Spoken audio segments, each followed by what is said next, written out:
Pansin nyo ba yung mga wordplay ni Rafi parang deja vu? Yung tipong, woo! Solid! Grabe yung bars!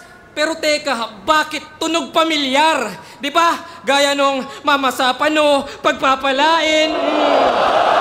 Tangina, ang hilig sa ganyan ni GL, no? Ang hilig niya sa ganyan, yung pipick up siya, bigla siyang bubunot ng mga ano. Pero gago ang sinabi niya kasi tunog pamilyar. Yung mga parang binabanat daw ni Rafian, tunog pamilyar, sabi niya. Tulad nung mamasapan, no? Tapos nung pagpapalain. Kasi tunog pamilyar naman talaga Pero kasi kahit naman anong sabihin ni Rafian dyan, pag pumik ng si GL, kahit anong salita, papasok talaga. Yung pagpapalain, narinig ko na siya. Narinig naman. Pero siguro, ewan ko. Parang ganito kasi Pero siya. yung mamasapan, no, pwede nating kasi marami talagang gumamit nun. hindi, freestyle yun, rebat yun. Rebat. Pero gas-gas na nga din. Pero ayun nga.